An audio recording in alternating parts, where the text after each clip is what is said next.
Hello friends, હું છું Hardik Patel. Icon engineering tuition ક્લાસીસની ચેનલમાં વિદ્યાર્થી મિત્રો આપનું સ્વાગત છે.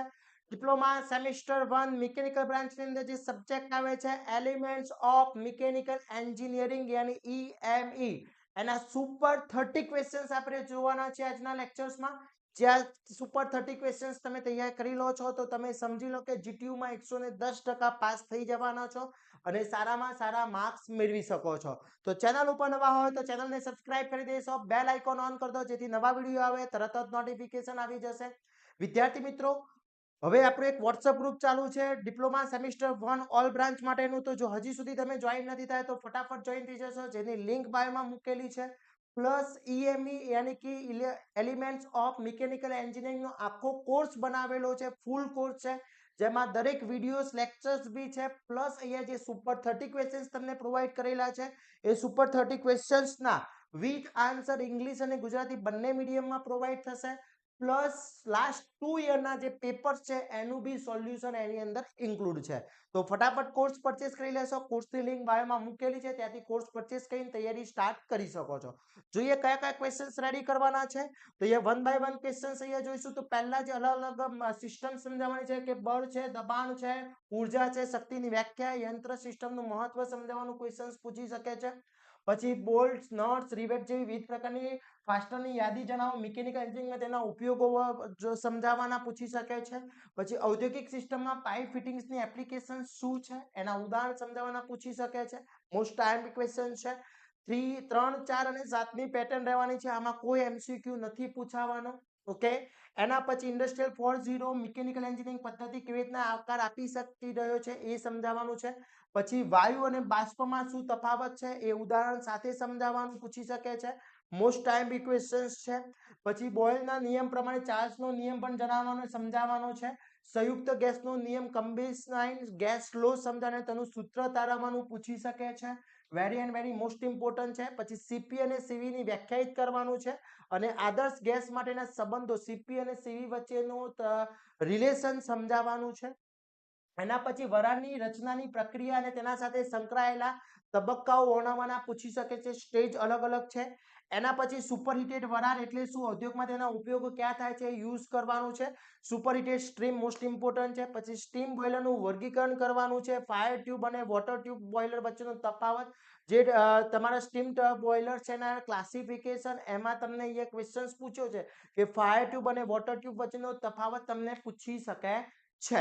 આ બધા જ ક્વેશ્ચનના વિથ આન્સર આપણા કોર્સની અંદર ઇન્ક્લુડ છે. ખાસ વિદ્યાર્થી મિત્રો, મિકેનિકલ બ્રાન્ચમાં જે ગુજરાતી અને ઇંગ્લિશ બંને મીડિયમમાં મૂકેલા છે, ત્યાંથી તમે તૈયારી કરી શકો છો. પછી કોચનર બોઇલરની રચના મોસ્ટ IMP ક્વેશ્ચન છે, ખાસ કરી લેજો. પછી બોઇલર એસેસરી શું છે, એના યુઝિસ, તેના મહત્વ શું છે એ સમજાવવાનું છે. પછી વિવિધ ઉદ્યોગમાં સ્ટીમ ટર્બાઇન બોઇલર્સની એપ્લિકેશન શું છે કે સ્ટીમ એના યુઝિસ ક્યાં થતા હોય છે બોઇલરના.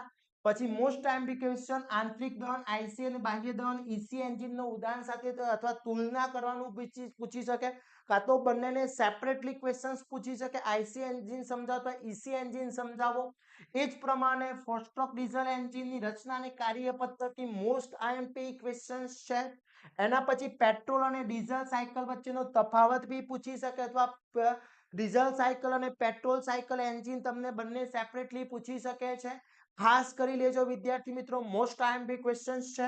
એના પછી વાત કરવામાં આવે રેસિપ્રોકેટિંગ અને સેન્ટ્રીફ્યુગલ પંપ વચ્ચેનો તફાવત, મોસ્ટ ઇમ્પોર્ટન્ટ. આ બંને અથવા સેપરેટલી બી પૂછી શકે છે, ડિફરન્સ ના પૂછે તો બંને ક્વેશ્ચન સેપરેટલી પૂછી શકે છે. પછી સેન્ટ્રીફ્યુગલ પંપની કાર્ય પદ્ધતિ, પછી એર કોમ્પ્રેસરની વ્યાખ્યાયિત કરી તેને ઔદ્યોગિક ઉપયોગો જણાવવાના છે. એર કોમ્પ્રેશન ક્યાં ક્યાં યુઝિસ થતું હોય છે. પછી સેન્ટ્રીફ્યુગલ અને રેસિપ્રોકેટિંગની તુલના, બંનેનો ડિફરન્સ છે. એર કોમ્પ્રેસર આ પંપ હતો, જ્યારે આ એર કોમ્પ્રેસર છે, ખાસ ધ્યાન રાખજો. પછી બોલ્ટ ડ્રાઈવ અને ચેન ડ્રાઈવ વચ્ચેનો તફાવત, અથવા બંને ક્વેશ્ચન્સ અલગ અલગ પૂછી શકે કે બોલ્ટ ડ્રાઈવ કઈ રીતના કાર્ય કરે છે અને ચેન ડ્રાઈવ્સ કઈ રીતના કાર્ય કરતું હોય છે એ પૂછી શકે. પછી ગિયર ડ્રાઈવની કામગીરી શું છે, મશીનમાં તેના યુઝિસ ક્યાં થતા હોય છે એ પૂછી શકે છે. મોસ્ટ IMP ક્વેશ્ચન્સ છે. એના પછી વાત કરવામાં આવે વિદ્યાર્થી મિત્રો, સેન્ટ્રીફ્યુગલ ક્લચ કેવી રીતના કામ કરે છે, મોસ્ટ IMP એની આકૃતિ સાથે સમજાવવાની છે. પછી ડિસ્ક બ્રેકની નિર્માણ અને કાર્ય, કેવી રીતના એનું નિર્માણ થતું હોય છે એ સમજાવવાનું છે. કન્સ્ટ્રક્શન સમજાવવાનું છે.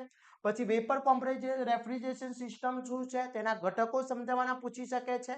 પછી ઘરેલું રેફ્રિજરેશન અને ઔદ્યોગિક રેફ્રિજરેશન એટલે કે ડોમેસ્ટિક રેફ્રિજરેશન જે યુઝ કરે છે અને ઇન્ડસ્ટ્રીયલ રેફ્રિજરેશન છે એ બંનેમાં તફાવત શું છે એ મોસ્ટ આઈએમપી ક્વેશ્ચન્સ પૂછી શકે છે.